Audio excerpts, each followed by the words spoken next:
Welcome back to the Tide DRM Hangar. This is Mike, and I'm coming at you with a weekly news and review. And the results are in. We have some great news for you this week.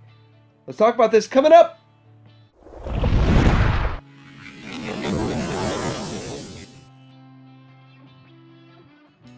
First thing I want to say is that TF Source has the Make Toys version of their Meteor, which is their Starscream, up for pre-order right now.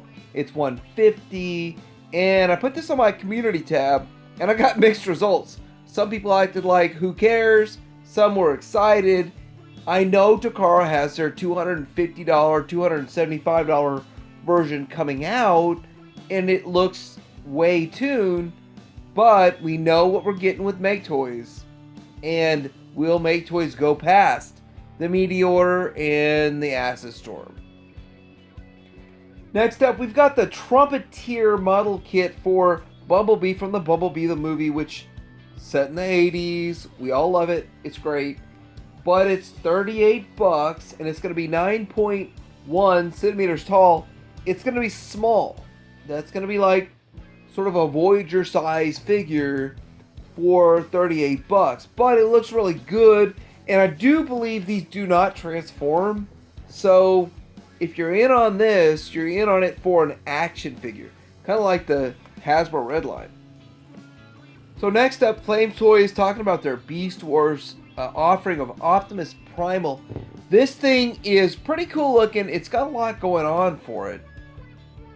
Remember, Flames Toys does not transform. It is a highly posable action figure, and it is big, and it's $175. You can pre-order it on December 12th. And it'll come out around April of 2021. And this thing really does look cool. Flame Toys makes these highly posable figures. I believe they have some die casts in them. I've never handled one, but I hear a lot of great things. And if you're into the Beast Wars, you'd probably be into this. So there's another company called TMT throwing their name in the ring to be part of the Bumblebee movie era. And it's the TMT-02 prototype.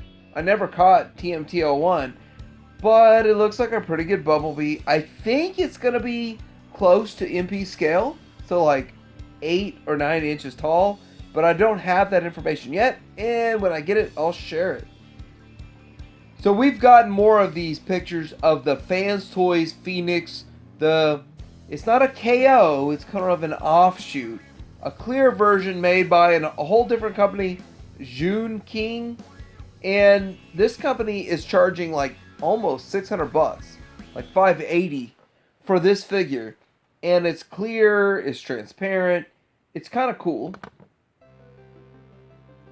Now I kind of was curious, what does the first run of the Fans Toys Phoenix go for on eBay? You can get one for $450.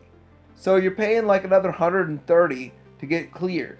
And clear is very delicate, but it is kind of cool. If you had some sort of lighting in your display, you can make this look awesome.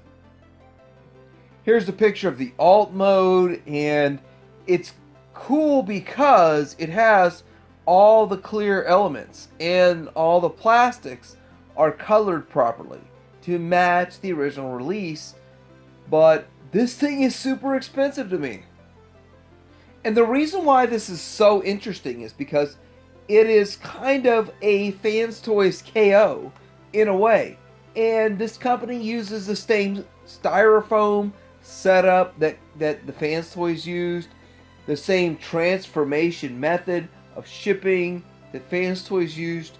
A lot of these questions are being answered right now. It's very interesting, and I kind of wondered this stuff from the get-go. So Takara is making their version of RC. I think she looks really good. I know the saggy chest syndrome affects this figure, but everything I see aside from saggy chest looks good on this figure. Here she is alongside other Masterpiece options, and she really holds up. I think she really looks great. I mean, when you step back and you say, what did we get for Hot Rod? Wait, this is better than Hot Rod. What do we get for Ultra Magnus? Oh, wait, this is better than Ultra Magnus. I think it looks pretty good. And in a picture where she's compared to all the mainline releases, she blows them away, even though I really, really do like 30th Anniversary. And the Earthrise one looks pretty good. She still wins. So looking at some Legends stuff, I kind of got excited about this clear version, new age version of Soundwave. It looks really good. I think it looks better clear than it does with the regular release or the metallic paint. This looks good. Here he is next to their clear Megatron. I kind of missed the clear Megatron release. I didn't pick that thing up, but this looks pretty good. It does show Megatron towering over Soundwave. And here's the beautiful alt mode of the good old New Age. I think this is even a better alt mode than we get with the Magic Square version. But again, I think Magic Square wins in bot mode, and usually in paint for New Age, but New Age with clear, it's kind of cool. So we're about to get these golden Lagoon figures that were made for Takara, Tomy, and we're starting with Optimus Prime. The cool thing about this Optimus Prime is it's the MP10 mold. It's a masterpiece figure. Kind of blows your mind. It doesn't really make sense because it's getting mixed with mainline Hasbro figures. But you get a gold MP10. I remember when there was a time that gold MP10 KO was a hot item and it sold for a lot of money. Now you can get all these other figures that were in the Golden Lagoon, and they're going to repaint them. They're going to make them shiny. It looks like it's vac metalized. I don't know. I can't say it is, but it looks that shiny and reflective that some of these parts are vac metalized. Here you go with the Beachcomber, the Sea Spray, and the Perceptor. I mean, is all three of these in one box? So they do look good, and you got that shiny metallic finish, and then you've got the kind of gold colored plastic. I know that's kind of an offset that looks silly, but those pieces would chip if it was all metallic and paint. It would chip. It would just be one of those things. Hasbro knows it, so they did it. And then we get the Titan Return Soundwave. It's really strange how they pick and choose the molds they use, but this Soundwave is almost exactly the same size as Prime. It makes sense in a way, but aesthetically does not match. So we've got pictures of the Iron Factory IFEX 44 City Commander Final Battle Armor Color Prototype. And it looks pretty cool. It's pretty impressive. This thing is beefy for a Legends figure. The 6 centimeter tall robot, IDW Minimus Ambus, can be stored inside. So it's kind of interesting.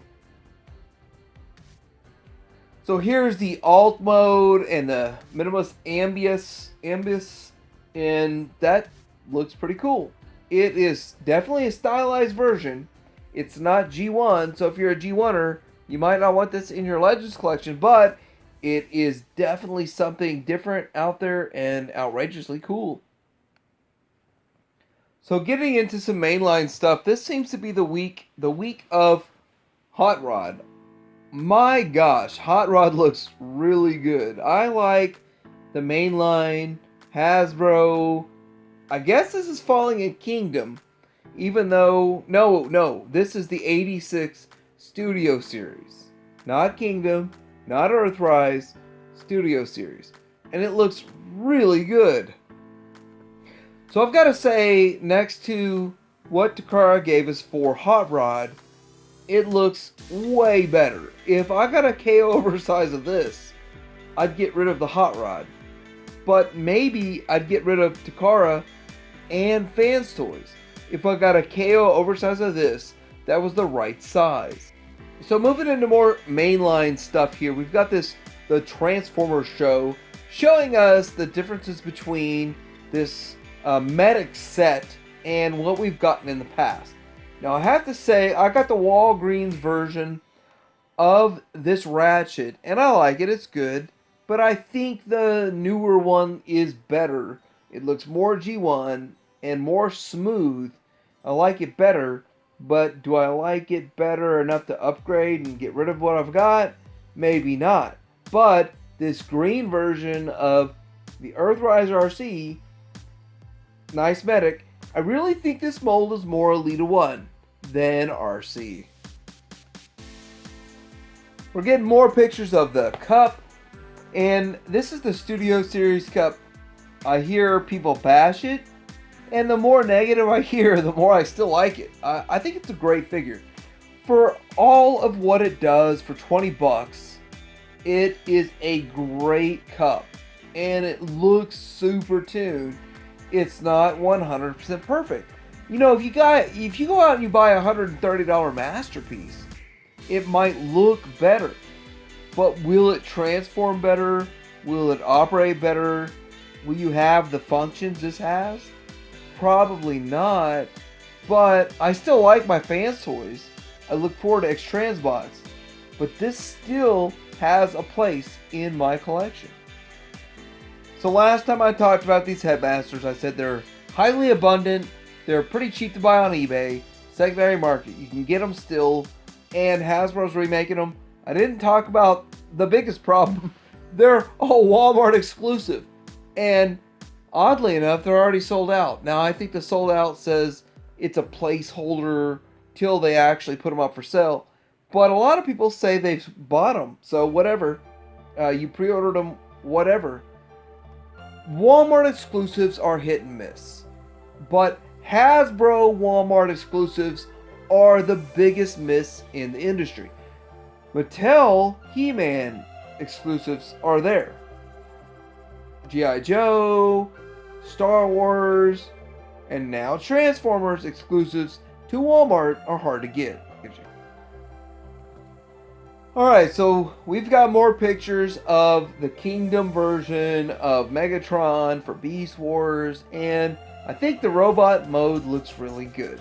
I think they're doing it justice. For 50 bucks, this is what you're going to get. But Dino mode, I completely disagree with the direction they went on the head sculpt. So agreeing to disagree is why remake something but not follow the show?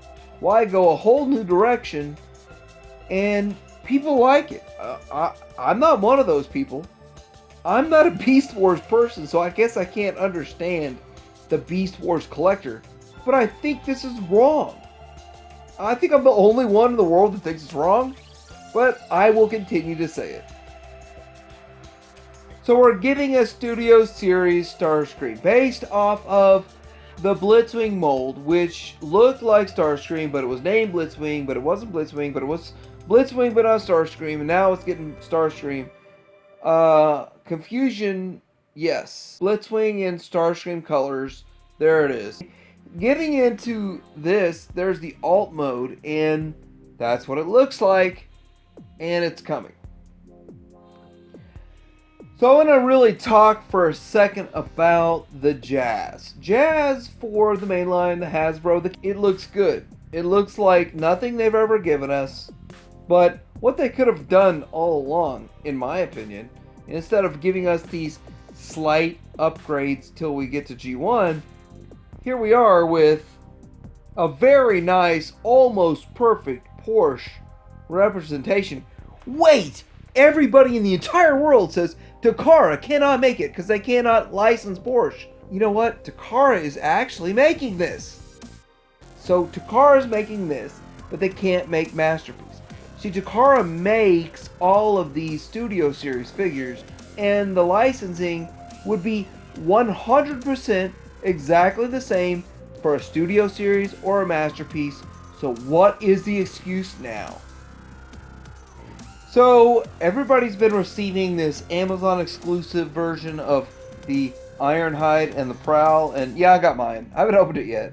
I don't know if I even will, but it looks really good. I like the pictures of this thing, and let's compare it to what we've gotten before. So here is the Ironhide versus the previous Ironhide, and of course, this one looks better.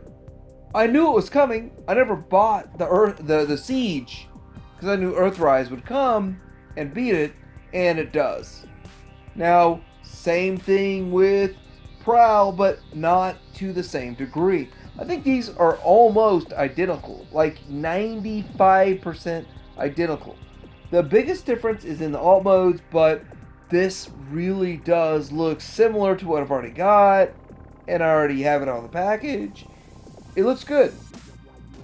So the last fun Earthrise Kingdom, nope, this is Studio Series, Transformers picture I want to show is this Transformers picture with all of these figures for the movie series. Now, the 1986 movie series is a love-hate for me, and I will be talking about that very, very soon, but I want to show that all the new stuff coming out, there's not a new Ultra Magnus in the mix. Now, there's been a big question, will they make a more Earth-styled Ultra Magnus? And my money was 100% on it. I doubled, tripled, quadrupled on that, and I don't see it coming out. I haven't seen pictures, so I'm wondering why. Will we get it? Is it coming up? But hey, this picture still looks great. Alright, moving into some other news. The 6-scale Snake Eyes is getting made by Threezero. Threezero, the company that makes these really expensive non-transformable Transformers, is making a non-transformable 6-scale version of Snake Eyes. What does that mean? For those of you who collect Transformers and you say, what the freak is 6-scale? That means it's 12 inches. Barbie doll size. That kind of paints a picture, right?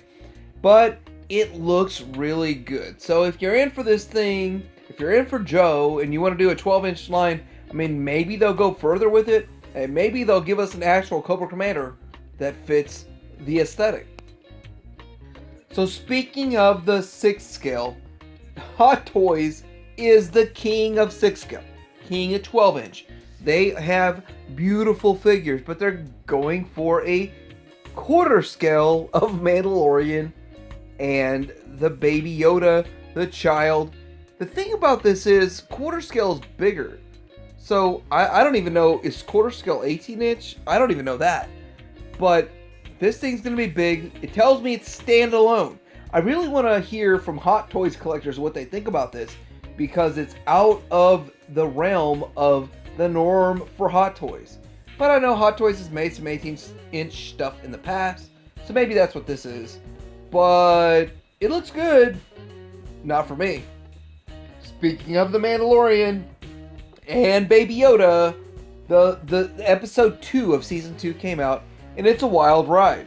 It's definitely unexpected, far from what I thought it would be, and it's interesting, so check it out if you haven't. No spoilers here. No spoilers. I like my meat fresh and not spoiled. I don't want some spoiled stuff. But anyway, it's fun, and everything is seeming to base on Mandalorian these days, from retro collection to modern stuff to Hot Toys to high end. We're gonna see what else comes next. What's next is the Razor Crest. Now, I'm gonna tell you right now, you have 36 hours to get in on this. If you have not ordered 1, 2, or vote in the comments below. I've got 3 in. Should I go for 4? Let me know.